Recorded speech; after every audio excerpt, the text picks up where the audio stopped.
దానియేలు 12వ అధ్యాయము. దాంట్లో 13 వచనాలు ఉన్నాయి.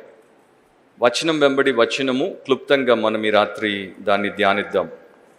మరి దేవుడు మనకు కొన్ని మాసాలుగా దానియేలు గ్రంథంలో అనేక విషయాలు మనం నేర్చుకోవడానికి మనకు సహాయం చేశాడు.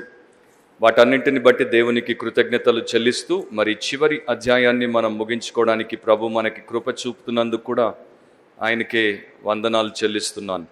అంశం ఏంటంటే living in the last days. Living in the last days, అంత్య దినములయందు జీవించుట. మొదటి 3 వచనాలు నేను చదువుతున్నాను, మీరు మీ బైబిల్లో గమనించండి. ఆ కాలమందు నీ జనుల పక్షమున నిలుచునట్టి మహా అధిపతియగు మికాయేలు వచ్చును. అప్పుడు నీ జనులు రాజ్యముగా కూడిన కాలం మొదలుకొని ఈ కాలం వరకు ఎన్నటికి కలుగునంత ఆపద కలుగును. అయితే నీ జనులలో గ్రంథమునందు దాఖలైన వారెవరో వారు తప్పించుకొందురు. మరియు సమాధులలో నిద్రించు అనేకులు మేలు కొనెదరు. కొందరు నిత్య జీవము అనుభవించుటకును, కొందరు నింద పాలగుటకును, నిత్యముగా హేయులగుటకును మేలు కొందరు. బుద్ధిమంతులైతే ఆకాశ మండలములోని జ్యోతులను పోలిన వారై ప్రకాశించెదరు. నీతి మార్గమును అనుసరించి నడుచుకున్నట్లు ఎవరు అనేకులను త్రిప్పుదురో వారు నక్షత్రం వలె నిరంతరమును ప్రకాశించెదరు. దానియేలు గ్రంథంలో ఈ 12వ అధ్యాయంలో ప్రాముఖ్యంగా మనం నేర్చుకునేటువంటి విషయం ఏంటంటే అంతము గురించి ఆయన రాశాడు. ఎండ్ గురించి, ఎండ్ టైమ్స్ గురించి, లేకపోతే దేవుడి యొక్క అద్భుతమైనటువంటి సంకల్పములో ఆయన ఏ విషయాలను పరిసమాప్తి చేస్తాడో వాటి గురించి దానియేలు రాశాడు. నిజానికి 9, 10, 11 అధ్యాయాల్లో ఆయన చూచినటువంటి దర్శనానికి సంబంధించినటువంటి అంతాన్ని గురించి 12వ అధ్యాయంలో దానియేలు ద్వారా దేవుడు మనతో మాట్లాడుతున్నాడు. అండ్ ఈ యొక్క అంతము అనేది వివిధ రకాలుగా మనకు కనబడుతుంది. ఒకటి, ప్రభు అయినటువంటి యేసుక్రీస్తు ద్వారా క్రీస్తు విరోధి యొక్క పాలన అంతమొందుతుంది. అంతేకాకుండా ఆ సమయంలో దానియేలు తర్వాత వచ్చినటువంటి క్రైస్తవ వ్యతిరేకిగా లేకపోతే దేవుని ప్రజలకు వ్యతిరేకిగా ఉన్నటువంటి రాజైనటువంటి యాంటియోకస్ ఎపిఫేనస్ యొక్క పరిపాలన అంతము చేయబడుతుంది. దాంతోపాటు దానియేలు అనేటువంటి దేవునికి బహుప్రియుడిగా భక్తుడిగా ఉన్నటువంటి ఆ దేవుని యొక్క ప్రవక్త, అతని యొక్క జీవిత కాలము కూడా అంతము చేయబడుతోంది. అంటే అతని యొక్క జీవితం కూడా చివరిదాకా అంతానికి వచ్చేస్తుంది, లైఫ్ ఆయనది కూడా అయిపోతుంది.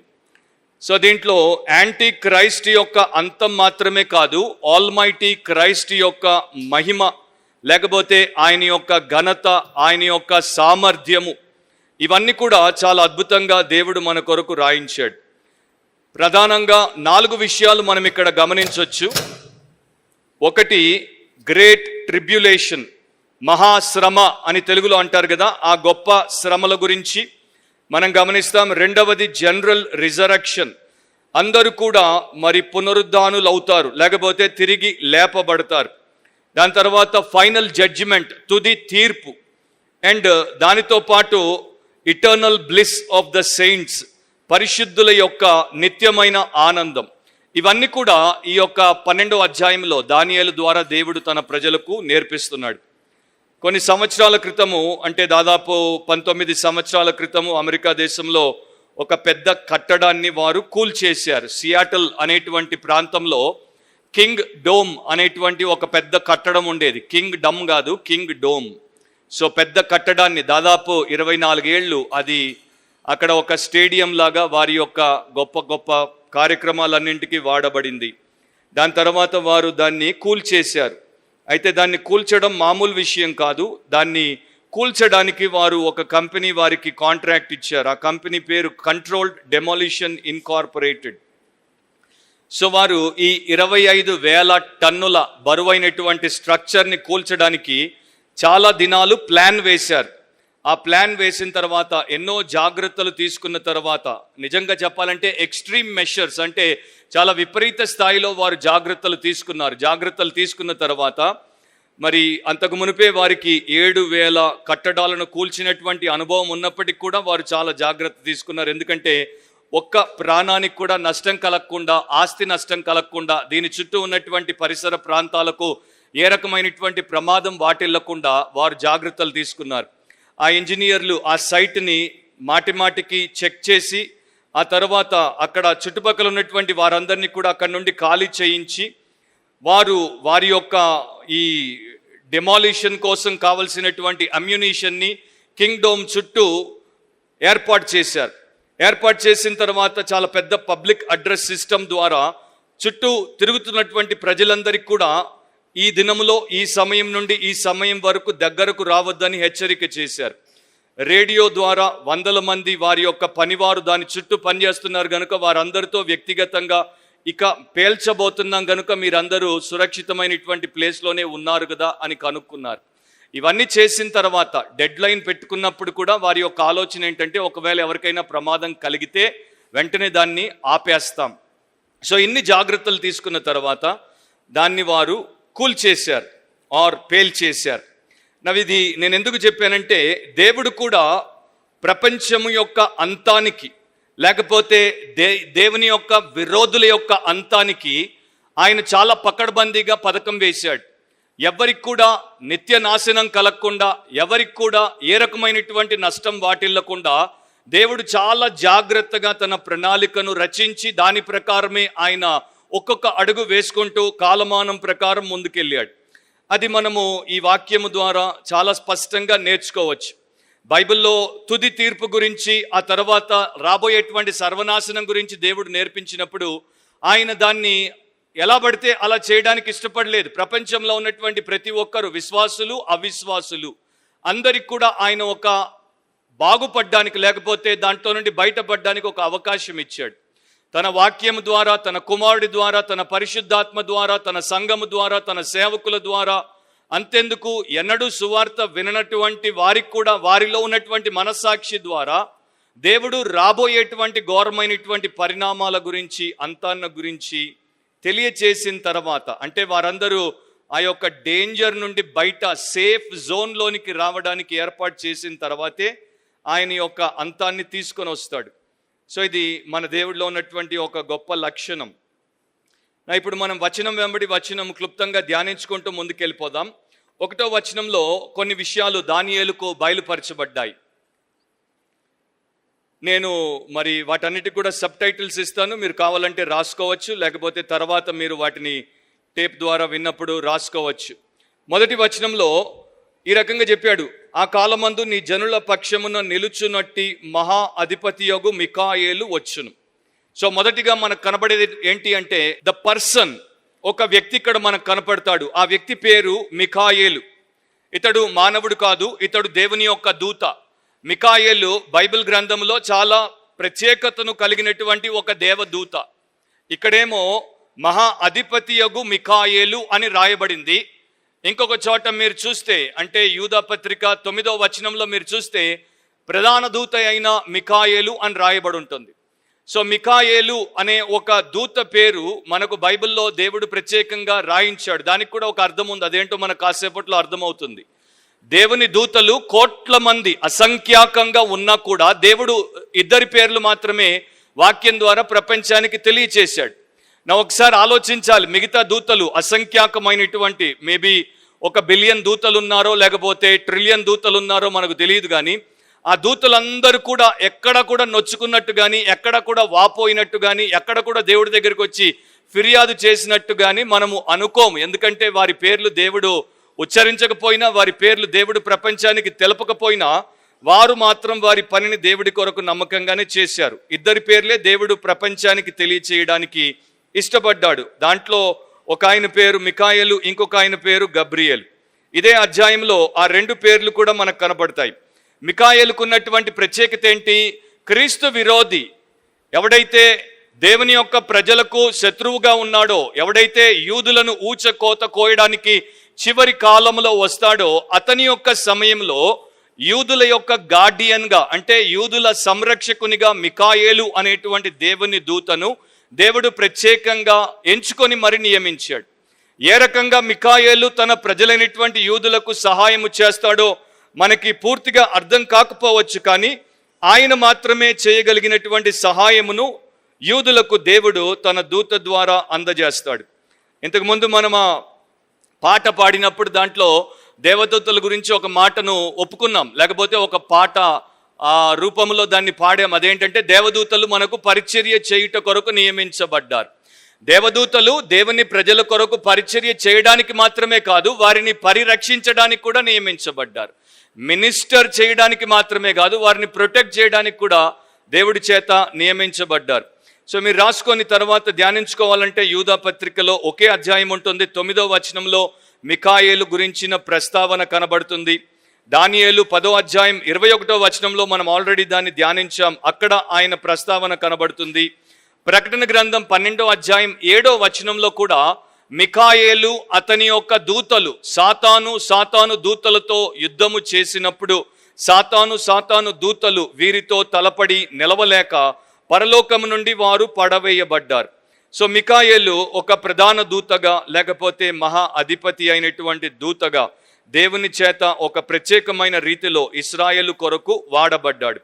దాని గురించి దానియేలుకు తెలుపబడింది కనుక ఆయన మొదటి వచనంలో అది ప్రస్తావించాడు. రెండవది ఆ కాలమందు అని కూడా రాశాడు. రెండవది ఏంటంటే ద పీరియడ్, కాలమును గురించి దానియేలు మనకు తెలియజేస్తున్నాడు. ఏ కాలమందు, ఆ కాలమందు అంటే మనం ప్రశ్న వేయాలి, ఏ కాలమందు? అంతకుముందు 11వ అధ్యాయంలో మనం చదివాం. 11వ అధ్యాయంలో ఈ క్రీస్తు విరోధి యొక్క దుష్కార్యములన్నింటి గురించి కూడా మనం వివరంగా అప్పుడు నేర్చుకున్నాం, లేకపోతే ధ్యానించాం కనుక వాటిలోనికి నేను ఇప్పుడు వెళ్ళట్లేదు. నిజానికి హీబ్రూ బైబిల్లో ఈ చాప్టర్ వర్స్ డివిజన్స్ లేవు గనుక ఈ 11వ అధ్యాయం 45వ వచనంతో ముగిసిపోదు, ఈ 3వ వచనం వరకు కూడా వస్తుంది. సో అది కంటిన్యూటీలో మనకు కనబడుతుంది. కాకపోతే మనకి ఈ చాప్టర్ అండ్ వర్స్ డివిజన్స్ వచ్చాయి కనుక దాన్ని మనం వేరే అధ్యాయం అనుకుంటాం. కానీ ఇక్కడ ఆ యొక్క కొనసాగింపు లేకపోతే కంటిన్యూటీ అనేది ఉంది అనేది మనము తెలుసుకోవాలి. ఆ కాలంలో ఏం జరుగుతుంది, ఆ కాలం ఎలాంటి కాలము, ఆ కాలానికి ఉన్నటువంటి ప్రత్యేకత ఏంటి? లాస్ట్ టైం మనం విన్నాము, గ్రేట్ ట్రిబులేషన్, గొప్ప శ్రమ, లేకపోతే మహాశ్రమ, లేకపోతే విపరీతమైనటువంటి వేదనతో కూడుకున్నటువంటి కాలం. దాని గురించి యేసు ప్రభు మత్తయి సువార్త 24వ అధ్యాయం 21వ వచనంలో ఏం చెప్పారో మనం చూస్తే, దాన్ని కొంచెం జాగ్రత్తగా చదివితే మనము మరి దాన్ని మామూలుగా అంటే ఆషామాషిగా తీసుకోం. లోక ఆరంభము నుండి ఇప్పటి వరకును అట్టి శ్రమ కలుగలేదు.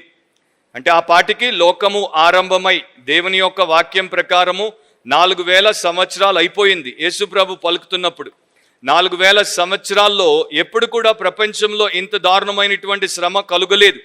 అంతేకాదు ఇక ఎప్పుడునూ కలుగబోదు అని కూడా ప్రభు చెప్పాడు. చివర అంతం వచ్చేంత వరకు కూడా అంత గొప్ప శ్రమ ఎప్పటికీ కలుగదు.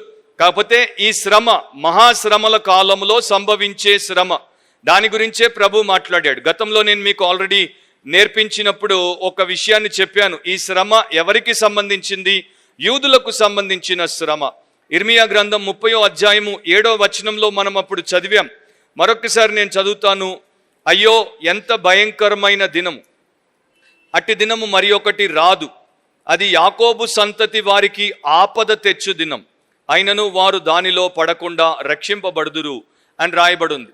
సో అది యాకోబు సంతతి వారికి ఆపద తెచ్చు దినము, జేకబ్స్ ట్రబుల్ అని రాయబడింది. లాస్ట్ టైం మనము 11th చాప్టర్లో కూడా మరలా నేర్చుకున్న విషయం ఏంటంటే డానియల్స్ 70th వీక్, దానియేలు యొక్క 70వ వారం. ఆ వారంలో ఆ 7 సంవత్సరాల కాలము ఎలాంటి పరిస్థితుల్ని తీసుకుని వస్తుందో దాని గురించి మనము తెలుసుకున్నాం. సో ఒక రకంగా చెప్పాలంటే ఇశ్రాయేలీయులకు సంభవింపబోయేటువంటి మహాశ్రమను గురించి తన ప్రవక్త ద్వారా దేవుడు వారిని ముందుగానే సిద్ధపరచడం చేశాడు. ఒక చర్చిలో పాస్టర్ గారికి ఒక మెంబర్ అంటే చాలా ఇష్టం. ఎందుకంటే ఆయన చాలా తెలివిగా మాట్లాడతాడు, తెలివిగా ప్రవర్తిస్తాడు. అతడు క్రైస్తవుడిగా మారిన తర్వాత అతనిలో చాలా మార్పు పాస్టర్ చూడగలిగాడు. అండ్ అతడు వాక్యానుసారంగా ఆలోచిస్తాడనమాట. ఆయనలో ఉన్నటువంటి గొప్ప విశేషం ఏంటంటే ఆయన వరల్డ్ వ్యూ, ఆయన లోకం వంక చూసినప్పుడు, లోకాన్ని ఆయన అర్థం చేసుకున్నప్పుడు, లోకంతో వ్యవహరించినప్పుడు ఆయన లౌకికంగా వ్యవహరించాడు, వరల్డ్లీగా వ్యవహరించాడు, గాడ్లీగా వ్యవహరిస్తాడు. సో వాక్యానుసారంగా ఆయన మనస్సును ఆయన సిద్ధపరచుకుని ప్రతి పరిస్థితిని చూసి దాంట్లో ఆయన ముందుకు వెళ్తున్నాడు అనేది పాస్టర్ గమనించినప్పుడు ఆయనకి ఈయనంటే చాలా అభిమానం, గౌరవం. సో పాస్టర్ గారు ఒకసారి ఆయన అడిగాడు, హౌ ఆర్ యూ డూయింగ్ అని, మీరు ఎలా ఉన్నారు అని అడిగితే ఆ యొక్క మెంబర్ ఈ రకంగా ఆన్సర్ చెప్పాడు, బెటర్ దెన్ ఐ డిజర్వ్ అన్నాడు. Better than I deserve. అందుకే చెప్పాను, బిబ్లికల్ థింకర్స్కి ఆలోచనలు అండ్ వారి యొక్క జీవన విధానము, వారి యొక్క మాటలు అన్ని కూడా వేరుగా ఉంటాయి. ఆయన ఎందుకని బెటర్ దెన్ ఐ డిజర్వ్ అన్నాడు అంటే, నాకు ఏది రావాలో అది రాకుండా నాకు ఏది రాకూడదో దానిని దేవుడు నాకు అనుగ్రహించాడు. ఈరోజు చాలాసార్లు ఒక సేవకునిగా క్రైస్తవులు వారి సమస్యలు నాకు చెప్పుకుంటూ ఉంటే వింటుంటాను. వారి సమస్యల యొక్క పరిస్థితిని బట్టి నేను కూడా వారి బాధను పంచుకునే ప్రయత్నం చేస్తాను. సో ఈ రకంగా చాలామంది కాసింత అవ్వగానే తల్లడిల్లిపోతారు, కాసింత అవ్వగానే విలవిల్లాడిపోతారు, కాసింత అవ్వగానే ఇక కొంప మునిగిపోయింది అని అనుకుంటారు. కానీ ఈ మనిషి ఏమంటున్నాడు, better than I deserve. So అతడు ఏ రకంగా ఆలోచించుంటాడంటే, నా లైఫ్లో నాకు ఒక రోగం వచ్చినా, నా లైఫ్లో నాకు ఆర్థికంగా నష్టం వచ్చినా, నా లైఫ్లో నాకు పేరు పోయినా, నిందబడినా, లేకపోతే మరో రకమైనటువంటి శ్రమ వచ్చినా, నేను పాపిగానే ఉండి పాతాళానికి పంపబడి ఆ నిత్య అగ్నిగుండములో పాలు పొందితే ఏ శ్రమనైతే అనుభవించాలో దేవుడు దాన్ని నాకు దూరం చేసి నన్ను ఎంతో ధన్యకరమైనటువంటి స్థితిలో పెట్టాడు. So I deserve that eternal hell, but God made me his child and God has given me a wonderful provision to live for Christ and to live in Christ అని అతడు ఆలోచించాడు. సో క్రైస్తవులు ఎప్పుడైతే ఈ రకంగా ఆలోచిస్తారో, వారి జీవితంలో వారు ఎదుర్కొనేటువంటి అనేక సమస్యలు, వారు ఎదుర్కొనేటువంటి అనేక శోధనలు, వారు ఎదుర్కొనేటువంటి అనేక ఒత్తిళ్లను చాలా ఈజీగా అధిగమిస్తారు. లేకపోతే నేను సాయంత్రం కారులో వచ్చేటప్పుడు నా భార్యతో ఒక మాట చెప్పాను, అదేంటంటే, ఎంతసేపు నా బాధ, ఎంతసేపు నా రోగం, ఎంతసేపు నా ఉద్యోగం, ఎంతసేపు నా కుటుంబం అనేటువంటి ఆ యొక్క కుంపటిలో నేను ఉండిపోతే ఇక నేను దేవుడికి పనికిరాను, దేశానికి పనికిరాను, దేనికి పనికిరాను. అండ్ ఇది ఒక కుట్ర. సాతాను ఏం చేస్తాడు, చాలా తెలివితో దొంగ దెబ్బ తీస్తాడనమాట, మనల్ని దేనికి పనికి రాకుండా చేస్తాడు. అందుకనే దావీదు లేకపోతే దానియేలు లాంటి గొప్ప వ్యక్తులను మనం తీసుకున్నప్పుడు, వారి మీద మనకన్నా చాలా పెద్ద ఒత్తిళ్లున్నా, వారి మీద చాలా బాధ్యతలున్నా, వారు మాత్రం దేవుని హృదయానుసారులుగా బ్రతికారు అని అంటే అది ఎంతో గొప్ప విషయం. సో ఈ సహోదరుడు కూడా ఆ రకంగానే ఆలోచిస్తున్నాడు కనుక ఆ సేవకుడికి అతడంటే చాలా ఇష్టం. ఇక్కడే ఈ 1వ వచనంలోనే 3వ విషయాన్ని కూడా మనం చూద్దాం. ఆ 3వ విషయం ఏంటంటే ద ప్రొవిజన్, దేవుడు చేసినటువంటి సమకూర్పు. ఆ కాలమందు దేవుడు చేసినటువంటి సమకూర్పు ఏంటి? 1 మికాయేలు దూతను వారి యొక్క సంరక్షకుడిగా ఏర్పాటు చేశాడు. అంత మాత్రమే కాదు, ఆయన వారి యొక్క సురక్షితమైనటువంటి పరిస్థితి కొరకు కూడా ఏర్పాటు చేశాడు. ఆ ఏర్పాటు ఏంటి? అయితే నీ జనుల్లో గ్రంథమందు దాఖలైన వారెవరో వారు తప్పించుకొందురు. నీ ప్రజల్లో ఎవరెవరి పేరు దేవుడి యొక్క గ్రంథంలో రాయబడిందో వారందరూ కూడా తప్పించుకుంటారు. ఇక్కడ ఇశ్రాయేలీయులకు ఆ పరిస్థితి ఎట్లా ఉందంటే అంధకారమయంగా ఉంది, దారుణంగా ఉంది, darkest hour in the life of Israelites అని చెప్పొచ్చు. కాకపోతే ఎప్పుడైతే మన జీవితంలో చీకటి ఎక్కువ ఉంటుందో అప్పుడే దేవుడు ఎక్కువ ప్రకాశంతో మన జీవితంలో తను తాను ప్రత్యక్షపరుచుకుంటాడు. మన జీవితంలో శోధన ఎప్పుడు ఎక్కువగా ఉంటుందో దేవుడు అప్పుడే మనకు గొప్ప విజయాన్ని ఇస్తాడు. మీకు చిన్న శోధన అయితే మీరు పొందే విజయం చిన్నది, మీకు వచ్చే సంతోషం చిన్నది. కానీ మీరు పెద్ద శోధనను ఎదుర్కొంటే మీరు పొందే జయము పెద్దది, మీ ఆనందము పెద్దది. ఎప్పుడు కూడా ఫిలిప్స్ బ్రూక్స్ అనేటువంటి భక్తుడు అనేవాడు, నా భారమును తక్కువ చేయి అని ప్రార్థన చేయొద్దు, నేను ఎక్కువ బరువు మోసేటట్టు చేయి అని ప్రార్థన చేయమనేవాడు. సో మీరు ఒక క్రైస్తవ విశ్వాసిగా నా మీద ఉన్న బరువులు తక్కువ చేయి, అసలు నాకు బరువు లేకుండా చేయి అని అంటున్నారో, లేకపోతే ఎంత బరువు వేసినా కూడా మోసే శక్తిని నాకు ఇవ్వమని అంటున్నారో మీరు ఆలోచించి నేర్చుకోవడం మంచిది. సో సాతాను కావచ్చు, పాపం కావచ్చు, లోకం కావచ్చు, దేవుడికి వ్యతిరేకంగా ఎంత బలంగా వస్తే దేవుడు వాటిని అంత బలంగా దెబ్బకొడతాడు. అండ్ అప్పుడు దేవుడి యొక్క నామము గొప్పగా మహిమపరచబడుతుంది. అండ్ దానియేలు యొక్క శీర్షిక మనందరికీ తెలుసు, గాడ్స్ సావరెనిటీ, దేవుడి యొక్క సార్వభౌమత్వం. సో ఆయన ఎంత గొప్పవాడో, ఆయన ఎంత శక్తిమంతుడో దాన్ని చూపించడానికి ఇలాంటి వాటిని ఆయన అనుమతించాడు. సో చీకటి సమయంలో మనకు గొప్ప నిరీక్షణను దేవుడు అనుగ్రహిస్తాడు. గ్రేట్ ట్రిబ్యులేషన్ టైంలో కూడా ఈ ప్రజలకు గ్రేట్ హోప్నిచ్చాడు. అంతేకాదు తన యొక్క కుమారుడి ద్వారా గ్రేట్ హెల్ప్ని కూడా ఆయన ఇస్తాడు. దావీదు 31వ కీర్తన 15వ వచనంలో అంటాడు, నా కాలగతులు నీ వశంలో ఉన్నాయి. ఇంగ్లీష్లో our times are in his hands, అంటే మన సమయములన్నీ కూడా దేవుడి చేతుల్లో ఉన్నాయి. సో ఎప్పుడు భయపడాల్సిన అవసరం లేదు. నాకు ఎక్కడ ప్రమాదం వస్తుంది, నన్ను ఎవడు పొడుస్తాడు, నన్ను ఎవడు దోచుకుంటాడు అనేటువంటి భయంతో మనం బ్రతకాల్సిన అవసరం లేదు. ఎందుకంటే we are in the hands of almighty God. సర్వశక్తిమంతుడైనటువంటి దేవుని యొక్క చేతుల్లో మనం ఉన్నాం. ఆయనకు తెలియకుండా ఎవడు మనల్ని తాకలేడు. ఆయన అనుమతి లేకుండా ఎవడు మన దరిదాపుల్లోనికి రాలేడు. కనుక మీరు నిశ్చింతగా నెమ్మదిగా దేవుడి విషయాల్లో మిమ్మల్ని మీరు లీనం చేసుకోవడానికి, ఈ రకమైనటువంటి జీవితంలో ఉండడానికి దేవుడు ఏర్పాటు చేశాడు. సో ఆ ప్రజలకు కూడా ఏర్పాటు చేశాడు. వారికి విడుదలను ఇస్తాను అని అన్నాడు, వారు తప్పించుకుంటారు అని అన్నాడు. సో వారు తప్పించుకోవడానికి వారు ఒకసారి ఆలోచించండి. ఇశ్రాయేలీలు ఆ ఫరో యొక్క సైన్యం వెంటబడినప్పుడు ఎదుట ఎర్ర సముద్రం, వెనకాల ఫరో సైన్యం, వారికి అప్పుడు ఏమనిపించుంటుంది? అయ్యో మా పని అయిపోయింది అనిపించుంటుంది. కానీ దేవుడు మోషేతో ఒక మాట చెప్పాడు, నేను ఆ యొక్క సముద్రాన్ని రెండుగా చీలుస్తాను, వీరందరూ కూడా పొడి నేలన వెళ్ళిపోతారు. సో అప్పుడు వారు వారి పరిస్థితిని చూడకూడదు, వారు దేవుడి వాగ్దానాన్ని చూడాలి. మన లైఫ్లో కూడా చాలాసార్లు ఇట్లాంటి డార్క్ పీరియడ్స్ వచ్చినప్పుడు మనము మన యొక్క సిచ్యువేషన్ని చూడకూడదు, మన యొక్క దేవుడి యొక్క ప్రామిస్ని చూడాలి. ఎందుకంటే చాలామంది ఆ టైంలో దేవుడి వాగ్దానములను డిస్క్రెడిట్ చేస్తారు, అంటే వాటిని ఉపయోగించుకోరు. అది వారు చేసే పెద్ద పొరపాటు. దేవుని జీవ గ్రంథంలో రాయబడినటువంటి వారు తప్పించబడతారు. నూతన నిబంధనలో క్రైస్తవులకు యేసు ప్రభు యొక్క గ్రంథములో, లేకపోతే the lambs book of life అని, లేక గొర్రెపిల్ల యొక్క జీవ గ్రంథం అని బైబిల్ మనకు చెప్తోంది. ప్రకటన గ్రంథంలో మనం చూస్తాం. దాంట్లో ఎవరి పేరు రాయబడుతుందో వారు నిత్య నాశనము నుండి విమోచించబడ్డారు గనుక వారు ఎన్నటికీ నిత్య నాశనానికి అప్పగించబడరు. కొన్నేళ్ల క్రితము ఒక వెల్ష్ మ్యాన్ ఉండేవాడు, వెల్ష్ దేశానికి సంబంధించిన వాడు. క్రైస్తవుడుగా, అంటే క్రైస్తవ కుటుంబంలో పుట్టాడు, కానీ క్రైస్తవుడను అని అనిపించుకునే ఆ నిశ్చయత లేదనమాట. అష్యూరెన్స్ ఆఫ్ సాల్వేషన్ అంటారు కదా, అది అతనికి లేదు. అతని పేరేంటంటే క్యాడ్వలాడర్ జెంకిన్స్. క్యాడ్వలాడర్ జెంకిన్స్. సో అతనికి రక్షణ నిశ్చయత లేదు, ఎప్పుడు కూడా అదే దుఃఖంలో ఉండేవాడు. ఆ రకంగా ఉన్నప్పుడు ఒకరోజు రాత్రి అతనికి నిద్రపోతున్నప్పుడు ఒక కల వచ్చింది. ఆ కలలో అతడు పరలోకానికి పోయినట్టు, పరలోకంలో ఆ యొక్క మహిమలో ప్రవేశించినట్టు, అక్కడ ఒక పెద్ద గదిలోనికి వచ్చినట్టు, గది మధ్యలో ఒక పెద్ద బల్ల మీద ఒక పెద్ద పుస్తకం, పెద్ద గ్రంథం తెరవబడి ఉంది. సో దగ్గరికి వచ్చినప్పుడు అక్కడ జీవ గ్రంథం అని రాయబడి ఉంది. సో వెంటనే దగ్గరికి వచ్చి నిలబడి జే, తన యొక్క పేరు మొదటి అక్షరం కనుక జే అనేటువంటి ఆల్ఫాబెట్ దగ్గరికి తిప్పి ఇక అక్కడ చూస్తున్నాడు అనమాట. జేమ్స్లు, జెంకిన్స్లు, జాన్లు, అట్లా కొన్ని వేల పేర్లు పోతూనే ఉన్నాయి. తన పేరు కోసం వెతుక్కుంటున్నాడు.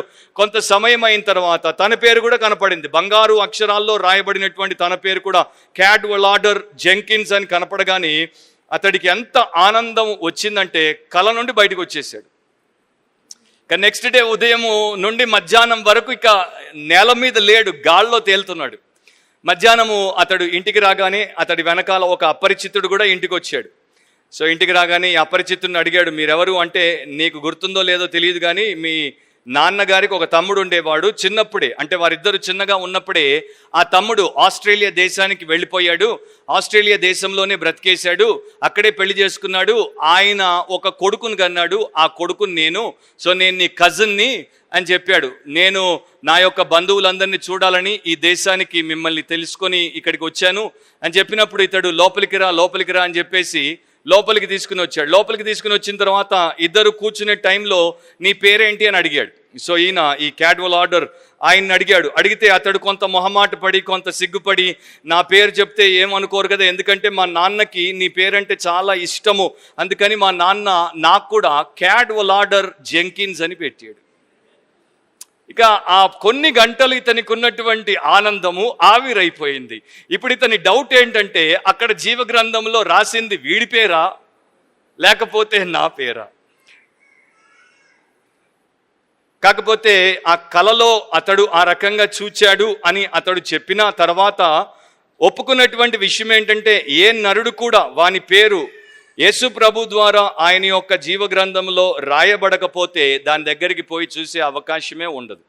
సో జీవ గ్రంథంలో మన పేరు రాయబడాలంటే మొదట ఈ జీవ గ్రంథమును మనము తెలుసుకోవడము, దీన్ని విశ్వసించడము, దీని ద్వారా మనం ప్రభు కృపచేత రక్షించబడ్డము అవసరం. ఆ రకంగా జరిగినప్పుడు ఇక మనకి ఎలాంటి నాశనానికి భయపడాల్సినటువంటి అవసరం ఉండదు.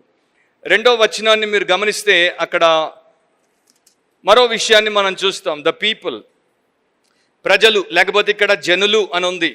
నీ జనుల పక్షమున అని అంటాడు, లేకపోతే నీ జనులలో అని రాయబడి ఉంది. ఆర్ 2వ వచనానికి మనం వచ్చేస్తే, మరియు సమాధులలో నిద్రించు అనేకులు మేలుకొనెదరు. కొందరు నిత్య జీవము అనుభవించుటకును, కొందరు నింద పాలగుటకును, నిత్యముగా హేయులగుటకును మేలుకొందరు. ఈ మహాశ్రమల కాలం వచ్చినప్పుడు అనేకులు యూదులు దారుణంగా హింసలకు అప్పగించబడతారు, చంపబడతారు. దాని గురించి మనకు బైబిల్ కనీసము ఒక్కసారి జాగ్రత్తగా చదివిన ఈ పాటికి అర్థమైపోయి ఉంటుంది. వారిలో చాలామంది చంపబడతారు. సో ఇక్కడ ప్రశ్న ఏంటంటే, వారందరూ కూడా చంపబడ్డారు కదా, వారి అంతం అంతేనా? వారు ఓడిపోయారా? వారు శత్రువు చేతుల్లో చంపబడ్డారు అంతేనా వారి పరిస్థితి? కాదు. దేవుడు ఏం చెప్తున్నాడు? వారికి ఒక గొప్ప విజయాన్ని ఇస్తున్నాడు. వారు చంపబడతారు, కానీ వారు తిరిగి లేపబడతారు. అందుకనే ఇక్కడ వారి గురించి సమాధుల్లో నిద్రించు అనేకులు మేలుకొనెదరు అని చెప్పాడు. నిద్రించుట అంటే చావుతో, మేలుకొనుట అంటే పునరుద్ధానముతో. ఇవి సింబాలిక్ లాంగ్వేజ్ అన్నమాట. స్లీప్ అనేది బైబిల్లో డెత్, అండ్ టు రైజ్ లేకపోతే లేవడం, మేల్కోవడం అనేది పునరుద్ధానానికి సాదృశ్యంగా దేవుడు వినియోగించాడు.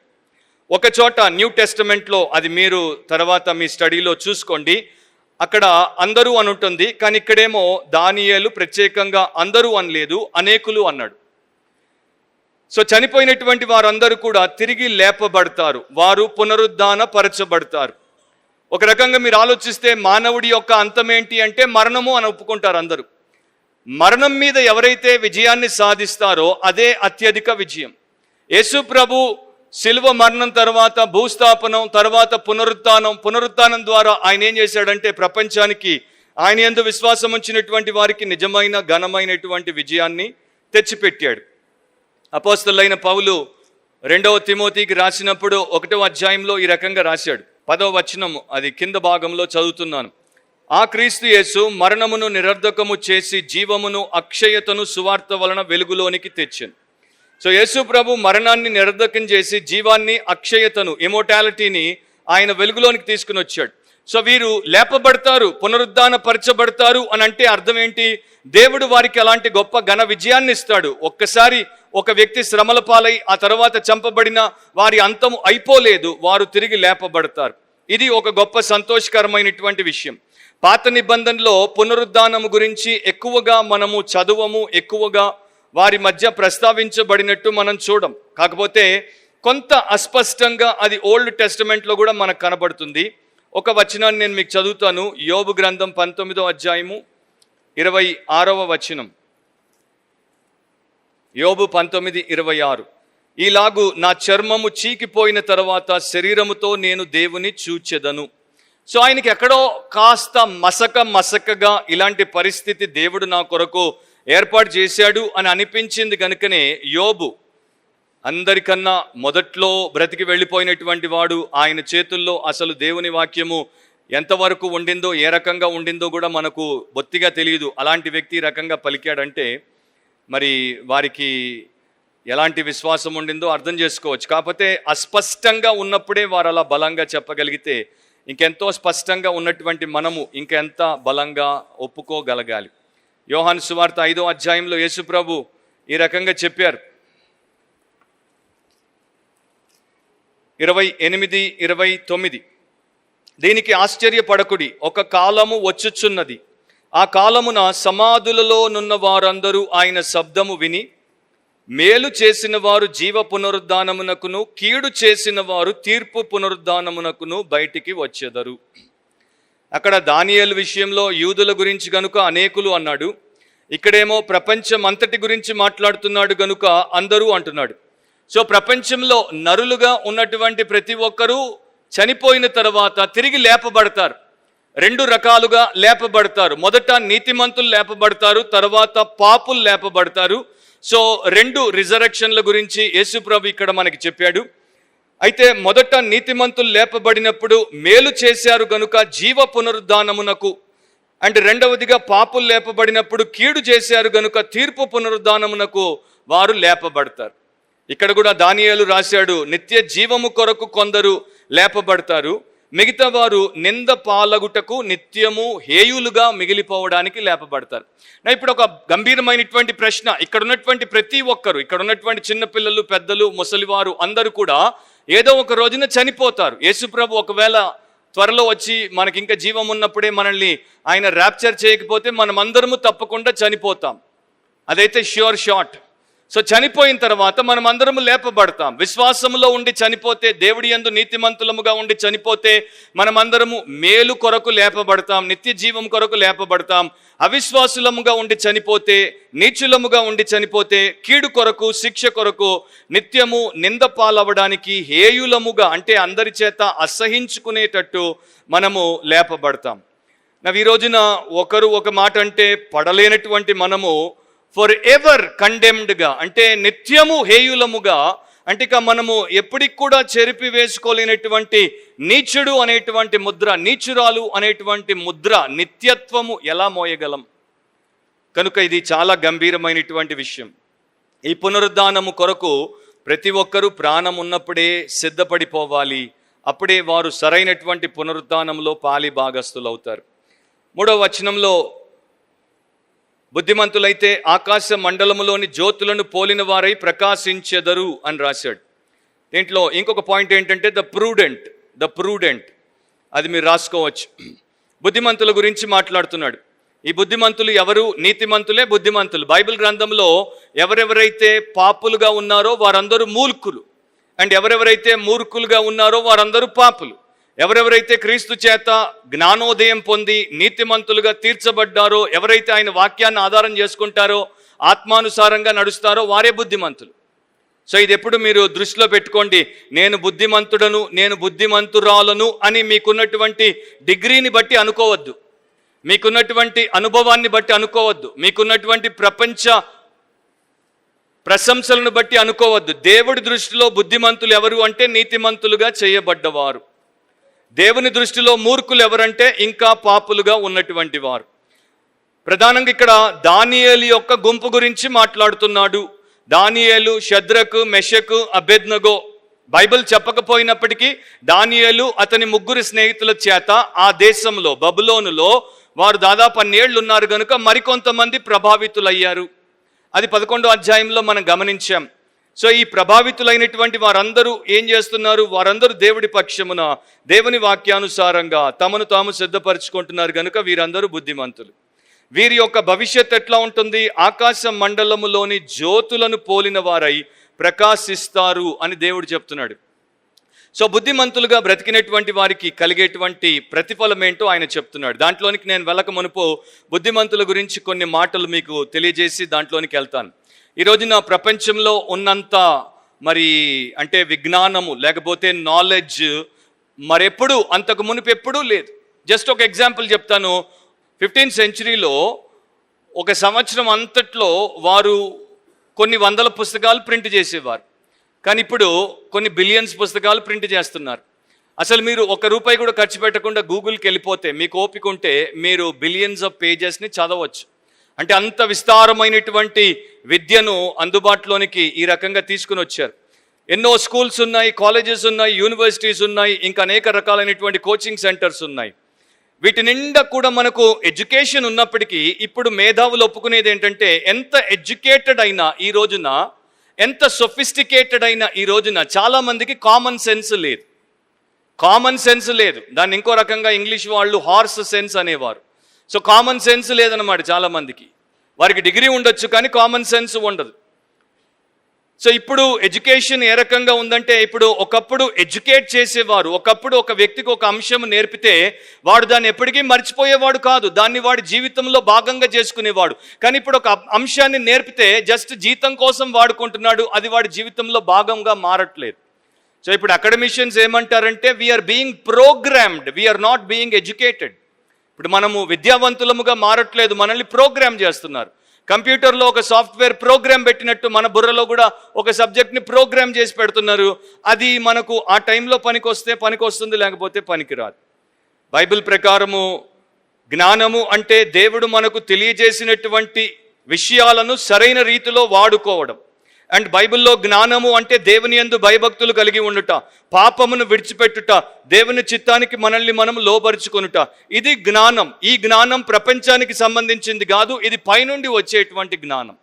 సో ఇలాంటి వారినే దేవుడు బుద్ధిమంతులు అంటాడు. సో ఆ రకంగా వీరున్నారని ఇక్కడ దానియేలు ద్వారా మనకు తెలియజేస్తున్నాడు. 4 విషయాలు బుద్ధిమంతుల గురించి సామెతల్లో నుండి మీకు చూపిస్తాను. సామెతల్లో చాలా ఉన్నాయి, కాకపోతే మనకు కావాల్సిన 4 విషయాలు నేను మీకు చూపిస్తాను.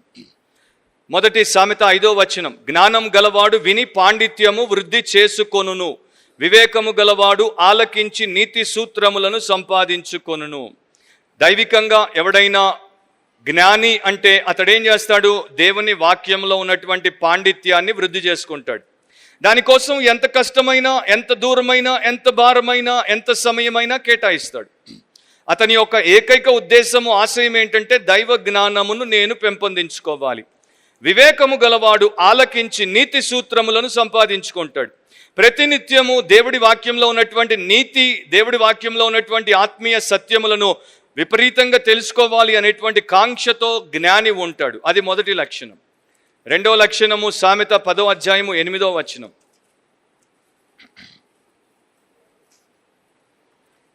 జ్ఞానచిత్తుడు ఉపదేశమును అంగీకరించును.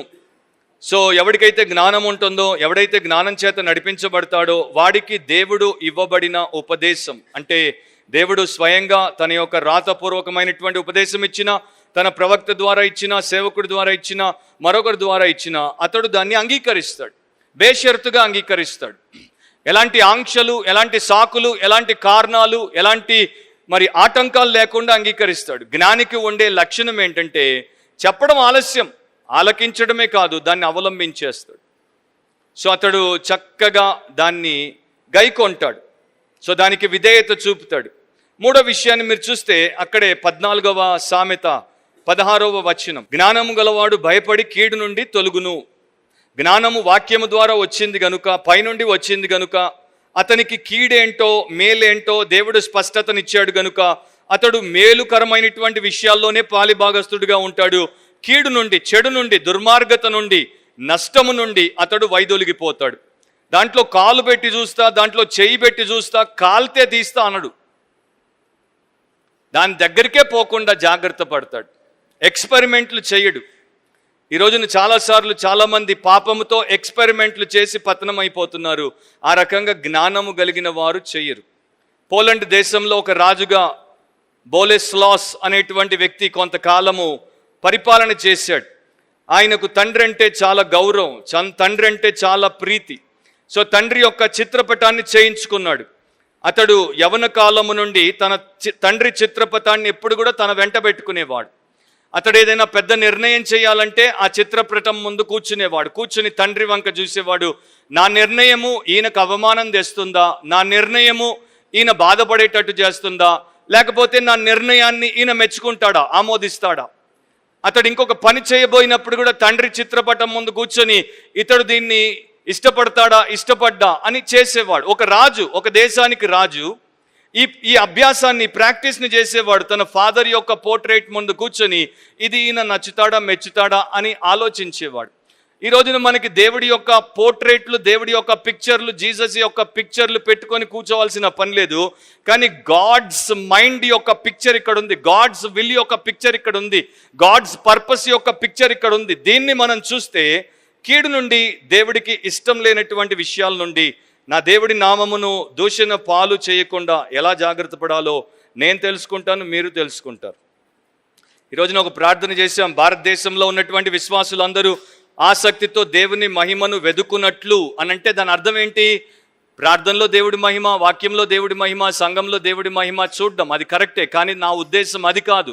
నా ద్వారా నిరంతరము ప్రతిరోజు దేవుడు మహిమపరచబడాలి, నా కుటుంబం ద్వారా దేవుడు మహిమపరచబడాలి, నా సంఘం ద్వారా దేవుడు మహిమపరచబడాలి, మా ప్రాంతంలో ఉన్నటువంటి క్రైస్తవుల ద్వారా దేవుడు మహిమపరచబడాలి. అంటే వారు ఆ స్థాయి జీవితాన్ని, ఆ స్థాయి సాక్ష్యాన్ని కలిగి ఉంటే ఇతరులు వారి యొక్క దేవుడి గురించి గొప్పగా మాట్లాడుకోవాలి, ఇతరులకు కూడా అనిపించాలి ఈ దేవుడు మా దేవుడు అయితే ఎంత బాగుండు అని.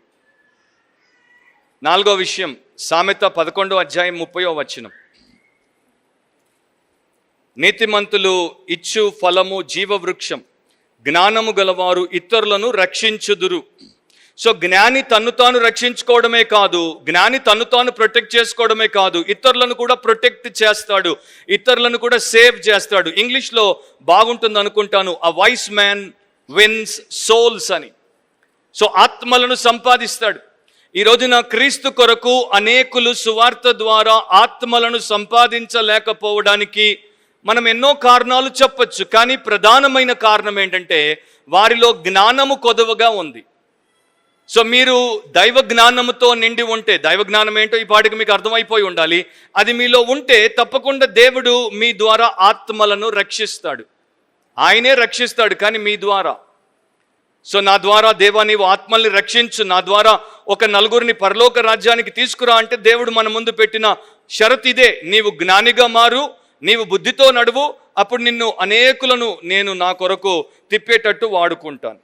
దాని గురించే నెక్స్ట్ అదే వచనంలో కంటిన్యూ చేశాడు దానియేలు, నీతి మార్గమును అనుసరించి నడుచుకొనున్నట్లు ఎవరు అనేకులను త్రిప్పుదురో వారు నక్షత్రము వలె నిరంతరమును ప్రకాశించెదరు. సో నీతి మార్గమును అనుసరించడానికి అనేకులను తిప్పే భాగ్యాన్ని దేవుడు మనకి ఇవ్వగలడు, కాకపోతే మనం ఆ పని చెయ్యాలి. అప్పుడు వారు నక్షత్రములాగా నిరంతరము ప్రకాశిస్తారు. అయితే ఇక్కడ ఒక విషయాన్ని నేను పాయింట్అవుట్ చేసి ముందుకెళ్ళిపోతాను. నీతిని గురించి మాట్లాడి అనేకులను తిప్పు అని చెప్పట్లేదు, అది భాగమే, దాని గురించి మనం ఎట్లాగూ మాట్లాడతాం, నీతి సువార్తను మనం ప్రకటిస్తాం. కానీ నీతి సువార్తను ప్రకటించి అనేకులను తిప్పాలి అని చెప్పట్లేదు. నీతి సువార్తను ప్రకటిస్తూ నీతి ప్రవర్తనను చూపిస్తే అనేకులు త్రిప్పబడతారు. ఎందుకంటే ఈ రోజున టీచింగ్స్ చాలా ఉన్నాయి. నేను హైందవులతో మాట్లాడితే మా దగ్గర కూడా ఇవే నీతి సూక్తులు చెప్తారు అంటారు. నేను బౌద్ధ మతస్థుడితో మాట్లాడితే మాకు కూడా ఇవే నేర్పించాడు బుద్ధ అంటారు. నేను ముస్లింతో మాట్లాడితే మాకు కూడా ఖురాన్లో ఇవే రాశారు అంటారు. కానీ వారు చెయ్యలేంది నేను నీతితో బ్రతుకుతూ వారి కళ్ళ ఎదుట కనబడుతూ ఉంటే అప్పుడు వారు ప్రభావితులు అవుతారు. మాకు జస్ట్ బోధ ఉంది, కానీ వీరికి బోధతో పాటు బ్రతుకు ఉంది, ఉట్టి బోధ దేనికి లాభం లేదు, బోధతో బ్రతుకుండాలని వారు మార్పు చెందుతారు. సో అందుకనే ఆయన ఏమంటున్నాడంటే నీతి వైపుకు వారిని మనము నడిపించాలి. సో జ్ఞానులు బుద్ధిమంతులు ఇతరులను నీతి వైపుకు తిప్పుతారు, నీతి వైపుకు నడుపుతారు. నేను ఒక వ్యక్తిని చెడు వైపుకు తిప్పొచ్చు, చెడు వైపుకు నడపొచ్చు. నేను ఒక వ్యక్తిని మంచి వైపుకు తిప్పొచ్చు, మంచి వైపుకు నడపొచ్చు. బుద్ధిమంతుడు ఆ ప్రకారం చేస్తాడు, మూర్ఖుడు చెడు వైపుకు తిప్పుతాడు. అండ్ మనకు తెలిసినా తెలియకపోయినా అహర్నిశలు ప్రతినిత్యము మనము మన ఇంటి వారిని, మన పేట వారిని, మన చుట్టూ ఉన్నటువంటి వారిని ఇన్ఫ్లుయెన్స్ చేస్తూనే ఉన్నాం. ఐదర్ వారిని చెడు మార్గంలోనికైనా పంపుతున్నాం, లేకపోతే మంచి మార్గంలోనికైనా పంపుతున్నాం. అది మనం అందరం కూడా చాలా జాగ్రత్తగా గ్రహించాలి. వర్డ్స్, మాటల ద్వారా, డీడ్స్, క్రియల ద్వారా మనం ఇతరులను అటో ఇటో పంపుతూనే ఉన్నాం. డాక్టర్ చాల్మర్స్ అనేటువంటి దైవ సేవకుడు ఈ రకంగా రాశాడు, వేలాది మంది శ్వాస తీసుకుంటారు, కదులుతారు, బ్రతుకుతారు, కొన్ని రోజులు ఈ జీవితపు దశ గుండా వెళ్తారు, తర్వాత చచ్చిపోతారు. ఇక వారి గురించి ఎవరు ఎన్నటికీ వినరు. వారు ప్రపంచంలో ఏ మంచిలో కూడా పాలిభాగస్తులు అవ్వలేదు. వారి ద్వారా ఒకరు కూడా ప్రపంచంలో దీవెన పొందలేదు. అసలు వారి ద్వారా ఒక్కరు కూడా విమోచన సత్యాన్ని ఎన్నడూ వినలేదు. వారు ఒక్కరికి ఒక్క లైను రాయలేదు. వారు ఒక్కరికి యేసుని గురించి ఒక్క పలుకు పలకలేదు. వారు నశించిపోయారు. వారి యొక్క వెలుతురు చీకటిగా అయిపోయింది. వారిని ఎవరైనా జ్ఞాపకము చేసుకోవాల్సి వస్తే కూడా నిన్న చచ్చిన పురుగులు అని మాత్రమే జ్ఞాపకం చేసుకుంటారు. నిన్న చచ్చిన పురుగులు అనే జ్ఞాపకం చేసుకుంటారు, కానీ నిన్న చచ్చిన మనుషులు అని జ్ఞాపకం చేసుకోరు. ఆయన అంటాడు, ఓ నిత్యమైనటువంటి మానవుడా, నీవు కూడా అలాగే బ్రతికి చస్తావా?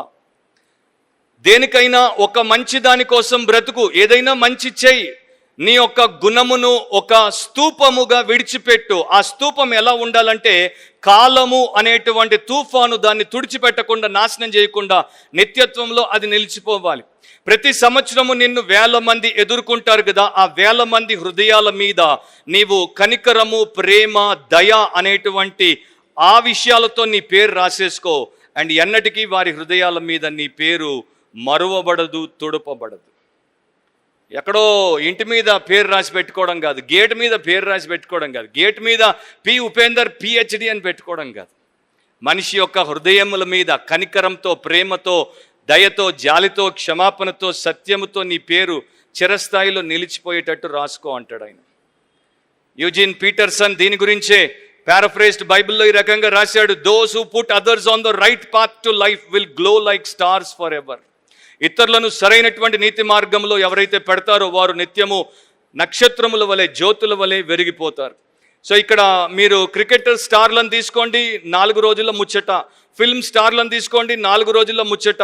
రాక్ స్టార్లను తీసుకోండి, 4 రోజుల ముచ్చట. ఏ స్టార్నైనా తీసుకోండి, 4 రోజుల ముచ్చట.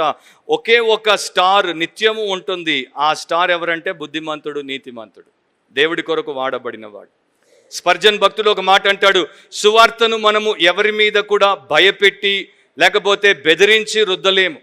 So master magnet of the gospel, సువార్తలో ఉన్నటువంటి అతిపెద్ద అయస్కాంతం ఏంటంటే భయం కాదు, భయపెట్టుట కాదు, ప్రేమ.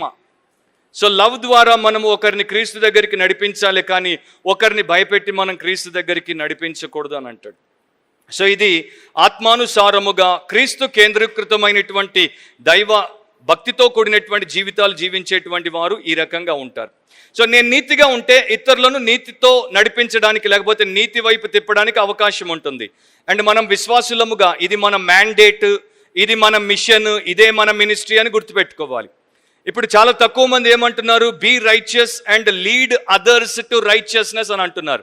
మిగతా వారు ఏమంటున్నారు, you are the king's kid, be rich and lead others also into riches అంటున్నారు. అంతే కదా. సో మనము నీతిమంతులముగా ఉంటేనే అనేకులను నీతి వైపు తిప్పగలం. అండ్ దేవుడికి ఈ రోజున అలాంటి జనము కావాలి. నీవు ఆ రకంగా ఉంటే దేవుడు నిన్ను బట్టి ఎంతగానో హర్షిస్తాడు. 3వ వచనంలోనికి మనం వెళ్ళిపోదాం, ఇక త్వరగా వెళ్ళిపోదాం. ఇక్కడే ఒక బహుమానం గురించి కూడా ఆయన మాట్లాడాడు. ఆ బహుమానం ఏంటంటే నిరంతరము నక్షత్రములాగా ఆకాశ మండలములో జ్యోతులుగా మనం ప్రకాశిస్తాం. అది దేవుడు మనకిచ్చేటువంటి బహుమానం. మీరు తర్వాత ఇంటికెళ్ళి ప్రకటన గ్రంథం 7వ అధ్యాయం చదువుకోండి. 7వ అధ్యాయంలో ఒక ప్రత్యేకమైనటువంటి గుంపు మనకు కనపడుతుంది. ఇశ్రాయేలు ప్రజల్లో 12 గోత్రాల్లో ఒక్కొక్క గోత్రానికి 12,000 మంది చొప్పున 1,44,000 మంది నీతిమంతులు. వారికి ఉన్నటువంటి విశిష్టతలు ప్రకటన 7వ అధ్యాయంలో మనకి రాయబడింది. ఈ 144,000 మంది యూదా మతపు సువార్థికులు ప్రపంచవ్యాప్తంగా మహాశ్రమల కాలంలో సువార్త ప్రకటించినప్పుడు అన్ని దేశస్తుల వారు రక్షణ పొందుతారు. సో వీరికి ఈ రకమైనటువంటి బహుమానం, వీరికి ఈ రకమైనటువంటి ఆధిక్యత. అండ్ ఇక్కడ బైబిల్లో సూర్యుడు, నక్షత్రము అని అంటే అర్థం ఏంటంటే చాలా ఉన్నతమైనవి అండ్ ఘనమైనవి అని అర్థం. ఎత్తైనటువంటి స్థలంలో పెట్టబడ్డాయి, గొప్ప పని కోసం ఉపయోగించబడుతున్నాయి గనుక ఆ రకంగా వీరు కూడా దేవుడి కొరకు వాడబడతారు, ఆర్ దేవుడి కొరకు ఉంచబడతారు. అండ్ మీరు ఇంటికి వెళ్ళిన తర్వాత దాన్ని ధ్యానించుకుంటే మీకు ఒకటి అర్థమవుతుంది, వారు సానుకూల పరిస్థితుల్లో ఆ పని చేయలేదు. మనకున్నటువంటి సానుకూలతకు వారికి ఉన్నటువంటి ప్రతికూలతకు మీరు ఒకవేళ పోల్చుకుంటే వారు మనకన్నా 1000 రెట్లు క్లిష్ట పరిస్థితుల్లో ఉన్నారు. వారికి వ్యతిరేకంగా దుష్ట మృగం ఉంది, వారికి వ్యతిరేకంగా పాపముతో కూడుకున్నటువంటి ప్రపంచం ఉంది. అయినా కూడా వారు ఇతరులకు సాక్ష్యం ఇవ్వగలిగారు. సో అనేకులను సంపాదించగలిగారు. ఇక్కడ మీరు రాసుకోవాల్సినటువంటి పాయింట్ ఏంటంటే ద ప్రైజ్. తర్వాత 4వ వచనంలోనికి నేను వెళ్ళిపోతున్నాను. 4వ వచనంలో దానియేలు ఈ మాటలను మరుగు చేసి అంత్యకాలం వరకు ఈ గ్రంథమును ముద్రింపుము అని రాశాడు 4Aలో.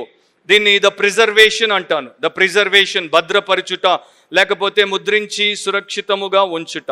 దేన్ని ముద్రించమన్నాడు, దేన్ని భద్రపరచమన్నాడు? ఈ మాటలు మరుగు చేసి, వీటిని సీల్ చేసి, వీటిని చాలా జాగ్రత్తగా మరి షటిన్ అంటే వాటిని లోపల దాచిపెట్టేయమన్నాడు. ఎందుకంటే ఈ మాటలు ఇప్పుడు నీకు, నీ యొక్క ప్రజలకు సంబంధించినవి కావు, ఇప్పుడు జరిగేవి కావు. అంత్యకాలం వరకు ఇవి దాయబడాలి, అంత్యకాలంలో ఇవి జరుగుతాయి. ఇప్పుడు దానియేలు కూడా కొన్ని విషయాలు దేవుడు దాచిపెట్టేయమని చెప్పాడు. సో మన జీవితంలో కూడా కొన్ని విషయాలను దేవుడు ఎవరికి చెప్పకుండా దాచేసుకోమంటాడు. ఆ టైం వచ్చినప్పుడే చెప్పాలి, అప్పటిదాకా చెప్పకూడదు. సో అలాంటప్పుడు కొన్ని విషయాలు మనం ఇతరులకు చెప్పకుండా అవి మనకు దేవుడికి మధ్యలోనే ఉంచేసుకోవడం చాలా మంచిది. దానియేలు గ్రంథాన్ని మీరు తీసుకుంటే దాదాపు 2500 సంవత్సరాల క్రితము ఈ గ్రంథాన్ని రాసి ఆయన మరి దేవుడు చెప్పినట్టు మరుగున పెట్టాడు గనుక ఇప్పటికి కూడా అది సురక్షితంగా మన కొరకు భద్రపరచబడి మన చేతుల్లోనికి వచ్చింది. ఆ రకంగా దేవుడు తన వాక్యమును తన కాలము ప్రకారం వాడుకోవడానికి జాగ్రత్త చేస్తాడు. 4bలో చాలామంది నలుదిశల సంచరించినందున తెలివి అధికమగును అని నాతో మాట్లాడు గబ్రియేలును అతడు చెప్పాను. దీని గురించి మనం ఎప్పటి నుండో వింటూ వచ్చాము. చాలామంది ప్రాఫెసీ టీచర్స్ దాని గురించి ఏమని చెప్తారంటే, చివరి దినాల్లో మరి ఈ యొక్క ట్రావెల్ విస్తృతంగా పెరిగిపోతుంది, నాలెడ్జ్ ఎక్స్ప్లోషన్ వస్తుంది. 24 గంటల్లో మనం ప్రపంచంలో ఎక్కడి నుండి ఎక్కడికైనా వెళ్ళిపోవచ్చు ఇప్పుడు. అండ్ జస్ట్ మనము మన యొక్క ఫింగర్ టిప్స్ దగ్గర ప్రపంచంలో సూర్యుని కింద మనకు కావాల్సినటువంటి సబ్జెక్ట్ గురించి మనం స్టడీ చేసేయచ్చు. అయితే దానియేలు రాసినప్పుడు ఆయన అది రాశాడా, లేకపోతే ఆయన ఉద్దేశం మరొకటి ఏదైనా ఉందా? చాలామంది ప్రాఫెసీ టీచర్లు దాన్ని ఆ రకంగానే తీసుకున్నారు. ఒకవేళ అదే నిజమైతే ఒక మంచి మాట నేను మీకు చెప్తాను. ఇప్పుడు దానియేలు రాసింది అదే అయితే అది మన కళ్ళ ముందే నెరవేరింది. ఇప్పుడున్నంత స్పీడ్ ట్రావెల్ అంతకు మునుపు ఎప్పుడు లేదు, అండ్ ఇప్పుడున్నంత నాలెడ్జ్ అంతకు మునుపు ఎప్పుడు లేదు. సో ఆ రకంగా చూస్తే దానియేలుకు చెప్పబడినటువంటి ప్రవచనం మన ఎదుట మన జీవితంలో నెరవేర్పు పొందింది. కాకపోతే దాంట్లో దానియేలు యొక్క ఉద్దేశం మరొకటి అని కొంతమంది పురాతనమైనటువంటి బైబిల్ పండితులు అంటారు. ఆయన ఉద్దేశం ఏంటంటే, ఇప్పుడైతే దానియేలు ప్రజలు దీన్ని పూర్తిగా గ్రహించకుండా దాన్ని దేవుడు సీల్ చేశాడు. కానీ ఆ సమయం వచ్చినప్పుడు, అంటే మన సమయం వచ్చినప్పుడు మనకు దాన్ని తెలియచేయాలి కనుక మన కాలంలో విశ్వాసులు ఈ గ్రంథంలో ఇక్కడి నుండి ఇక్కడికి, ఇక్కడి నుండి అక్కడికి, కింద నుండి పైకి, పైనుండి కిందికి ఉరుకులు పరుగులు పెడుతుంటారన్నమాట. అదేంటి అంటే చాలా ధ్యాసతో, చాలా జాగ్రత్తతో వచనాలను అధ్యాయాలను పాఠ్యభాగాలను చదువుతూ, పోల్చుకుంటూ, వాక్యముతో సరిచూసుకుంటూ ఈ యొక్క విషయాలను వెలికి తీసుకుంటారు. సో బైబిల్లో పైనుండి కింది దాకా నీవు ట్రావెల్ చేయడము చాలా గొప్ప విషయం. దేశంలో నీవు కింద నుండి పై దాకా, పైనుండి కింది దాకా ట్రావెల్ చేయకపోయినా ఏం పర్వాలేదు. కానీ చాలామంది ఆ రకంగా చెయ్యరు. ఇంకొక పాయింట్ కూడా ఇక్కడ మనం గమనించవచ్చు. వారు వాడినటువంటి పదానికి అర్థం ఏంటంటే, కొంతమంది అపాస్టేట్లు అయిపోతారు, మత భ్రష్టులు అయిపోతారు, విశ్వాస ఘాతకులు అయిపోతారు. సో ఒకటి ట్రావెల్ పెరగొచ్చు, ఒకటి నాలెడ్జ్ పెరగొచ్చు. రెండవది బైబిల్లో దేవుడి యొక్క ప్రవచనాత్మకమైనటువంటి వాక్యములను తెలుసుకోవడానికి విశేషంగా వీరు ప్రయాణం చేసి ప్రయాసపడతారు అన్నది. ఇంకొకటి ఏంటంటే, మరి వారు దారి తప్పిపోవచ్చు. కాకపోతే ముఖ్యంగా ఈ యొక్క వాక్యమును తెలుసుకున్నటకు ఇది ఎక్కువగా సూచిస్తోంది అని నేను కూడా చెప్పొచ్చు. 5-6 వచనాలు. దానియేలును నేను చూచుండగా మరి 2 మనుషులు ఏటి అవతలి ఒడ్డున ఒకడును, ఏటి ఇవతలి ఒడ్డున ఒకడును నిలిచిరి. ఆ ఇద్దరిలో ఒకడు నారబట్టలు వేసుకున్న వాడై ఏటి నీళ్ల పైన ఆడుచుండు వాని చూచి ఈ ఆశ్చర్యము ఎప్పుడు సమాప్తమగునని అడుగగా. ఇక్కడ ఆల్రెడీ మనకు లాస్ట్ టైం కూడా ఆ నారబట్టలు ధరించినటువంటి వ్యక్తిని గురించి ధ్యానించాం. కాకపోతే అతను ఎవరు అనేది బహుశా నాకు గుర్తున్నంత వరకు ప్రశ్నగానే వదిలేశాను. అతడు ప్రీ ఇన్కార్నేట్ క్రైస్టా, లేకపోతే అతడు ఒక ఏంజలిక్ బీయింగ్ అని మీరు కొంత ధ్యానిస్తే మరి అతడు ఎవరో మీరు గ్రహించవచ్చు. ఇక్కడ టైగ్రిస్ నదికి ఒకడు ఇటు ఒకడు అటు 2 దూతలు ప్రత్యక్షమయ్యారు. గబ్రియేలుతో పాటు మరొక 2 దూతలు ఆయనకు కనబడ్డారు.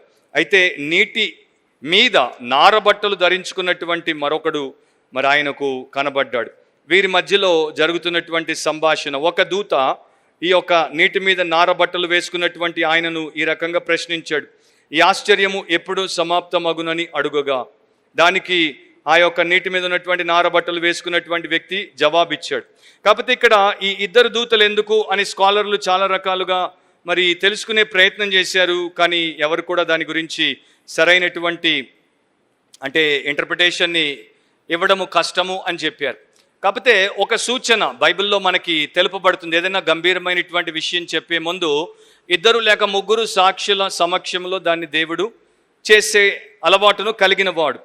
ఉదాహరణకు మత్తయి సువార్త 18వ అధ్యాయంలో ఒక వచనాన్ని నేను చదువుతాను. మత్తయి సువార్త 18వ అధ్యాయము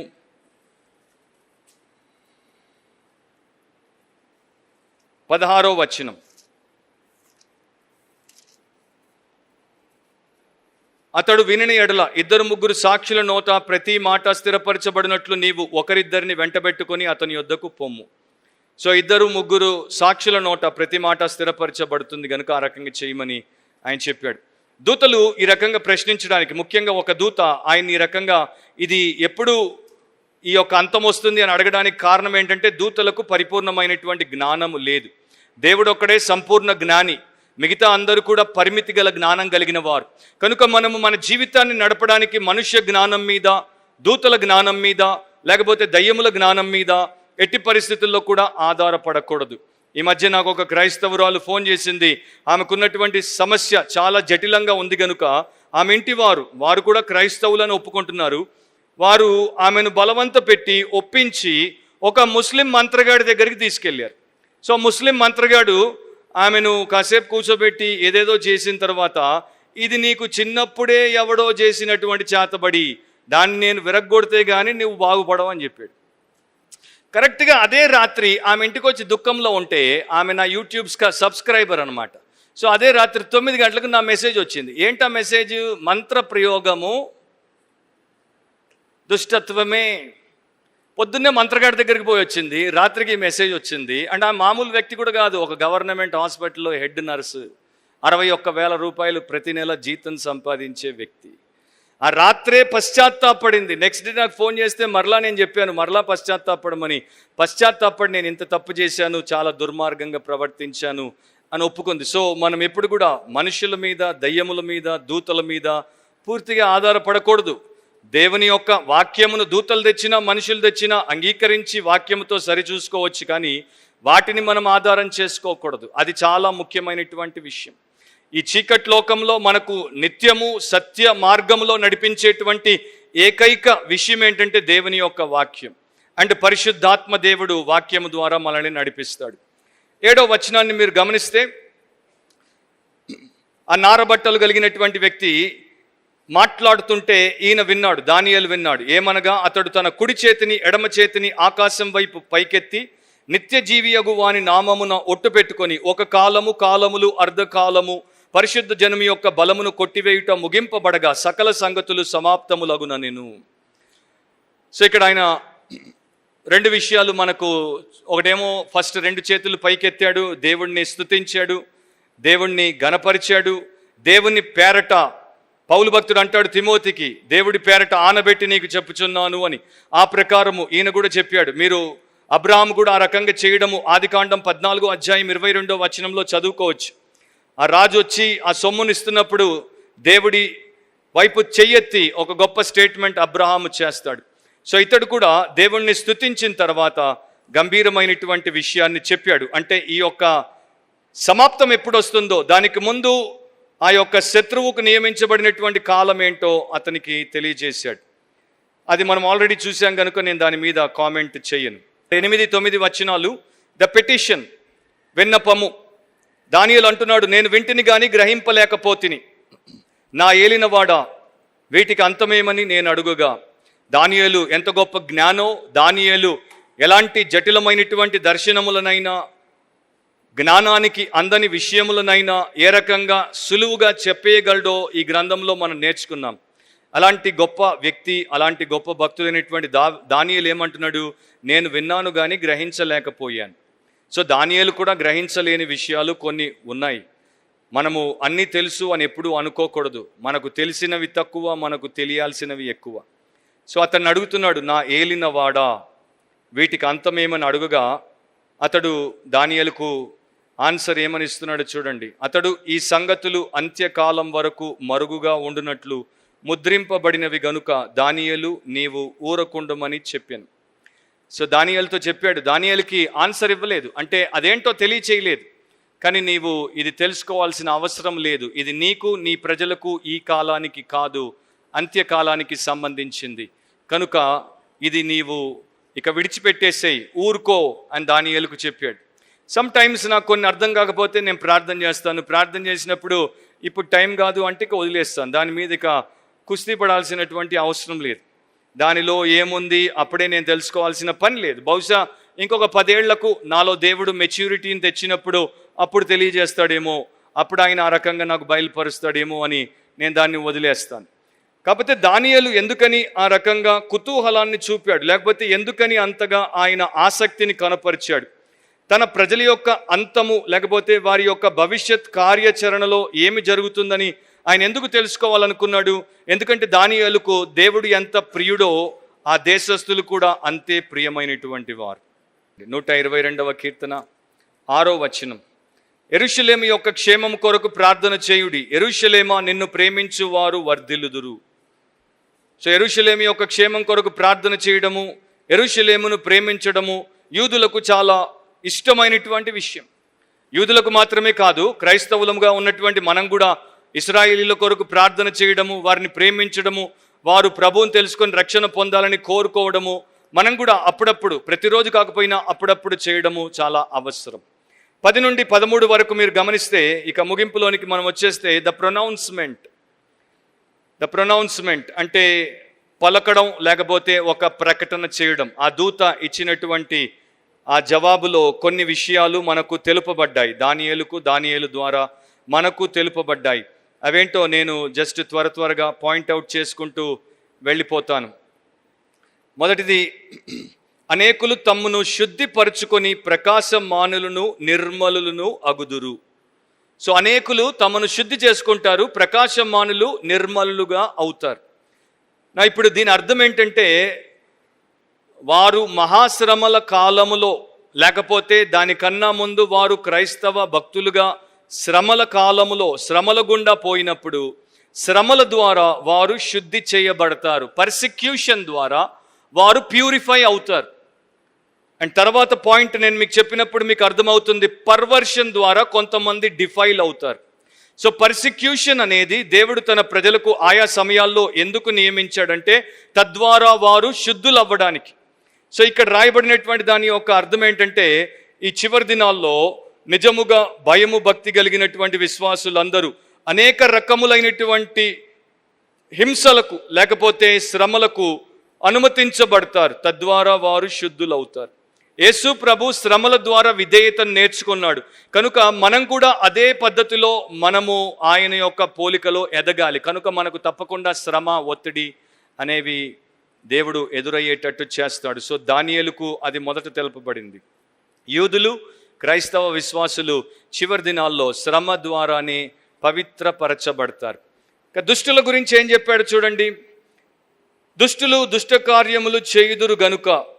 సో దుష్టులు దుష్ట కార్యములు చేస్తారు, వారు ఇంకా చెడిపోతూనే ఉంటారు. ప్రకటన గ్రంథంలో కూడా మీరు చదివితే, పరిశుద్ధుడు ఇంకా పరిశుద్ధుడు అవుతాడు, దుష్టుడు ఇంకా దుష్టుడైపోతాడు అని కూడా రాయబడి ఉంది. తిమోతికి పౌలు భక్తుడు రాసినప్పుడు 2వ తిమోతి 3వ అధ్యాయం మొదటి 5 వచనాలు చదివితే, చివరి దినాల్లో ఉండేటువంటి మనుషుల గుణ లక్షణాలు ఎంత దారుణంగా, ఎంత అపాయకరముగా ఉంటాయో రాశాడు. మీరు వాటిని చదువుకుంటే లాస్ట్ డేస్లో మనుషుల యొక్క లక్షణాలు ఏ రకంగా తయారవుతాయో, వారు ఏ రకంగా దుష్టత్వంలో ఉంటారో మనకు అర్థమవుతుంది. కనుక ఏ దుష్టుడును ఈ సంగతులను గ్రహింపలేకపోవును. మరలా ఈ విషయాన్ని దానియేలు తీసుకుని వస్తున్నాడు, ఆయనకు తెలుపబడింది గనుక. దేవుని యొక్క ఆత్మ సంబంధమైనటువంటి విషయాలు దుష్టులకు అర్థం చేసుకోవడము చేత కాదు, వారు గ్రహించలేరు. నీవు పాపం పెట్టుకొని పరిశుద్ధ గ్రంథాన్ని తెరిచి దాన్ని తెలుసుకునే ప్రయత్నం చేస్తే పరిశుద్ధాత్ముడు నీకు తెలుపడు. నీ పాపమును ఒప్పుకొని శుద్ధి చేయబడి పరిశుద్ధ గ్రంథాన్ని తెలిసి ప్రార్థనలో పరిశుద్ధాత్మ మీద ఆధారపడితే ఆయన నీకు సహాయం చేసి నేర్పుతాడు. సో ఎవరికి నేర్పుతాడో అది కూడా ఇక్కడ చెప్పాడు. కానీ బుద్ధిమంతులు గ్రహించెదరు. బుద్ధిమంతులు అంటే ఆల్రెడీ మనం చూసాం, నీతిమంతులని, దేవుడి మార్గమును అనుసరించి నడుచుకునేవారని. వారికి మాత్రమే దేవుని యొక్క వాక్యపు లోపల ఉన్నటువంటి అనేకమైన విషయాలు నేర్పబడతాయి. ఈ రోజున లక్షలాది మంది బైబిల్ థియోలాజికల్ సెంటర్స్ నుండి బయటకు వస్తున్నారు, కానీ వారందరికీ వాక్యం అర్థం అవ్వట్లేదు. భారతదేశంలోనే మీరు లెక్కగట్టి చూస్తే ఒక 100 మంది సాలిడ్ బిబ్లికల్ టీచర్స్ ఉన్నారా అని లెక్కగట్టి చూస్తే, నా లెక్క ప్రకారము, మేము ఒకప్పుడు మరి ఒక సర్వే ద్వారా గ్రహించినటువంటి విషయం ప్రకారము, భారతదేశం అంతట్లో 132 కోట్ల మందిలో 100 మంది కూడా సాలిడ్ బైబిల్ టీచర్స్ని కనుగొనడం కష్టం. మరి ఇదే భారతదేశంలో ఉత్తర భారత్ నుండి దక్షిణ భారత్ దాకా మీరు వెళ్ళిపోతే కనీసం 5 లక్షల పాస్టర్లైనా దొరుకుతారు. ఇప్పుడు ఆలోచించండి, 5 లక్షల పాస్టర్లలో దాదాపు 1 లక్ష మంది పాస్టర్లకైనా బీటీహెచ్, బీడీ, పిహెచ్డీలు ఉంటాయి, మిగతా వాళ్ళకి లేకపోయినా. ఇంతమంది ఉన్నా కూడా 100 మందికి బైబిల్ లోతులు తెలియట్లేదంటే వీరిలో ఎంతమంది బుద్ధిమంతులు, ఎంతమంది ఇంకా బుద్ధిమంతులు అవ్వలేదో దాన్ని బట్టి అర్థం చేసుకోవాలి. అందుకని ఒక మినిస్ట్రీ వారు, నేషనల్ మినిస్ట్రీ అది, ఆంధ్రప్రదేశ్ గురించి చెప్పారు. ఒక చోట ఒకే ఒక డిస్ట్రిక్ట్లో మే నెలలో 1,05,000 సందేశాలు ప్రజలు వింటున్నారు. 7,000 కూడికల్లో, 7,000 మీటింగ్స్, 1,05,000 సర్మన్స్. ఆ డిస్ట్రిక్ట్ ఇంకా పాపంలోనే ఉందంట. కోట్ల రూపాయలు ఖర్చు పెడుతున్నాం. కారణం ఏంటంటే పైపైన తేలిపోతున్నారు. సో ఎప్పుడు బుద్ధిమంతులే గ్రహిస్తారు, బుద్ధిమంతులకే దేవుడు తన లోతులకు తీసుకెళ్తాడు, మిగతా వారికి అవి సాధ్యము కాదు. Righteousness is the key to know spiritual truths. నీతి లేకుండా ఎవడు సత్యాన్ని తెలుసుకోలేడు. అండ్ నీతి ఏంటి, బుద్ధి ఏంటి? ఆల్రెడీ నేను మీకు చెప్పాను, వాక్యమునకు లోబడుట. అండ్ చివరిలోనికి మీరు వచ్చేస్తే మనం కవర్ చేసిన విషయాలు కనుక నేను జస్ట్ చదివేస్తాను, వాటిని నేను వివరించను. 11లో అనుదిన బలి నిలుపు చేయబడిన కాలం మొదలుకొని నాశనము కలుగుజేయు హేయమైన దానిని నిలువబెట్టు వరకు 1290 దినములగును. 1335 దినములు తాలుకొని కనిపెట్టువాడు ధన్యుడు. నాకు ఇక్కడ 2 ఫిగర్స్ ఇచ్చాడు. ఒకటేమో 1290 రోజులు, ఇంకొకటేమో 1335 రోజులు. మీరు గత పాఠాల్లో గ్రహించి ఉంటే ఒక ఫిగర్ని మనం అప్పుడు నేర్చుకున్నాం. ఆ ఫిగర్ ఏంటో మీకు గుర్తుందా? ఎవరికైనా? ఒక కాలములు, అర్ధకాలం. ఫిగర్ ఎంత? 1260. సో 1260 కదా, మరి ఇక్కడ ఎందుకని 1290, 1335 అంటే? ఒకదానికేమో 30 దినాలు ఎక్కువ, ఒకదానికేమో మరలా రెండింటి మధ్యలో 45 దినాలు, లేకపోతే 75 దినాలు ఎక్కువ. సో దాని గురించి కూడా చాలామంది చాలా రకాలుగా చాలా శోధనలు చేశారు. కానీ మంచి భక్తులు ఏమన్నారంటే దాని యొక్క పూర్ణ వివరణ మనం ఇవ్వలేం. కాకపోతే సామాన్యంగా ఏం చెప్పారంటే, ఈ చెడ్డదానికి అంటే ఈ క్రీస్తు విరోధి అంత్య దినముల్లో మహాశ్రమలను తీసుకుని వచ్చినప్పుడు అతడు చేసినటువంటి కార్యమును అతడు చేసిన తర్వాత 30 దినములు దాన్ని సరిచేయడానికి దేవుడు వాడతాడు. తర్వాత క్రీస్తు యొక్క రాజ్యమును స్థాపించడానికి మరొక 45 రోజులు పట్టొచ్చు. అందుకని 1260కి 30 రోజులు, 45 రోజులు జోడించారు అని కొంతమంది అన్నారు. అది నిజం అవ్వచ్చు, నిజం కాకపోవచ్చు. కాకపోతే మిగతా భక్తులు మరి వీరికన్నా ఇంకా గొప్ప భక్తులు మాకు తెలియదు అన్నారు. సో నేను కూడా వారి ప్రకారం నాకు తెలియదు అంటాను. ఎందుకంటే పైన దానియేలు నేను గ్రహించలేకపోతిని అన్నాడు కనుక నేను కూడా గ్రహించలేకపోతిని. మీరు గ్రహిస్తే నాకు వచ్చి చెప్పండి, చాలా సంతోషిస్తాను. ఇక చివరి మాట ఏంటి? 13లో నీవు అంత్యము వరకు నిలకడగా ఉండిన ఎడల విశ్రాంతి నొంది కాలాంతమందు నీ వంతులో నిలిచెదవు. ఇది దానియేలు యొక్క జీవితపు అంతము. ఆయన గురించి దేవుని దూత ద్వారా దేవుడు చెప్తున్నాడు, అంత్యము వరకు నిలకడగా ఉండిన ఎడల. అంటే దానియేలు ఈ పరిస్థితులు ఇట్లా ఉంటాయని నీవు భయపడిపోవడమో, లేకపోతే నిరుత్సాహపడ్డమో, లేకపోతే వెనుకంజ వేయడమో చేయకూడదు. నీవు ఇప్పటిదాకా నా కొరకు ఏమి చేస్తూ బ్రతికావో, ఎందుకొరకు నీవు నియమించబడ్డావో దానిలోనే చివరిదాకా కొనసాగు. నీ కొన ఊపిరి వరకు నీవు నా సేవకుడిగా నీకు ఇవ్వబడినటువంటి పరిచర్యలో ముందుకు సాగిపోతూనే ఉండు. ఎక్కడ కూడా ఆటంకపరచబడకూడదు. లూకా 19వ అధ్యాయం 13వ వచనం. యేసుప్రభు అంటాడు, తన దాసులను 10 మందిని పిలిచి వారికి 10 మీనాలను ఇచ్చి నేను వచ్చే వరకు వ్యాపారము చేయుడని వారితో చెప్పాను.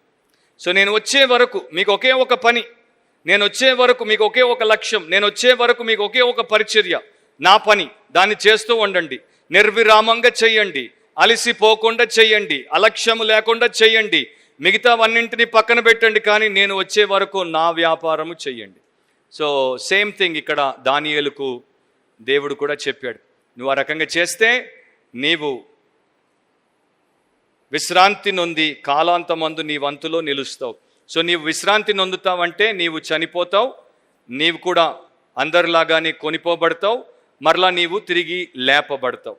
సో దానియేలు గ్రంథానికి దేవుడు ఇచ్చినటువంటి అద్భుతమైనటువంటి ముగింపు ఎంత చక్కగా ఉందంటే, దేవుడు దానియేలుకు రాబోయేటువంటి మహిమను చూపించాడు, రాబోయేటువంటి ప్రతిఫలాన్ని చూపించాడు, అండ్ దేవుడి యొక్క సార్వభౌమత్వాన్ని చూపించాడు. కనుక దానియేలు నమ్మకంగా నిరీక్షణతో ముందుకు నిలకడతో కొనసాగిపోవాలి. దేవుడు సమస్తమును సెట్ రైట్ చేస్తాడు, అండ్ నేను ఆయనకు నమ్మకంగా ఉండుటే నా బాధ్యత అని దానియేలు ఆయన యొక్క మార్గంలో ముందుకు వెళ్ళిపోయాడు. నమ్మకంగానే ఆయన వెళ్ళి నిద్రించాడు, అండ్ ఆయన ఒక రోజున ఆ చివరి దినాల్లో శ్రమల కాలంలో యూదులు ఎవరెవరైతే లేపబడతారో వారందరితో ఆయన కూడా లేపబడతాడు. ప్రార్థన చేద్దాం. సో చివరి దినాల్లో మనం ఎలా జీవించడానికి దేవుని యొక్క వాక్యం ఉపయోగపడుతుందో మనం కూడా తెలుసుకోవచ్చు. మన చివరి కాలంలో బుద్ధిమంతులముగా, నీతిమంతులముగా, దేవుని ప్రజలముగా, ఆయన సార్వభౌమ అధికారం కింద ఉంటూ అనేకులను నీతి వైపు త్రిప్పేటువంటి వారముగా, ఆయన వ్యాపారం మీద పూర్ణముగా నిమగ్నమై ఉండేవారముగా మనం ఉండాలి. అండ్ మనకి ఏమి వచ్చినా కూడా దేవుడు మన పక్షమున ఉన్నాడు గనుక, మనల్ని తప్పించువాడు గనుక, గొర్రెపిల్ల జీవ గ్రంథంలో మనం రక్షింపబడిన వ్యక్తులమైతే మన పేర్లు రాయబడ్డాయి కనుక మనం దేవుణ్ణి 2 చేతులు పైకెత్తి గొప్పగా స్తుతించి ఘనపరుస్తూ ఆయన యొక్క సంకల్పంలో కొనసాగిపోవచ్చు.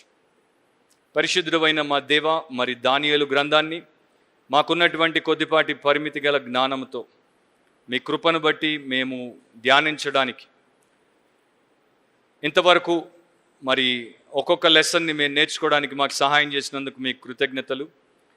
అవి మా జీవితాలకు మేము అలవర్చుకోవడానికి, మాలో ప్రతి ఒక్కరూ బుద్ధిమంతులుగా, అనేకులను నీతి వైపు త్రిప్పేవారుగా, నీ కొరకు ఆత్మలను సంపాదించే వారిగా తయారు చేయమని, నీ నామమును హెచ్చించే వారిగా తయారు చేయమని, ఇతరులకు దీవెనకరంగా మారేటువంటి జ్యోతులుగా వారు తయారవుట కృప చూపించమని ప్రార్థిస్తున్నాను.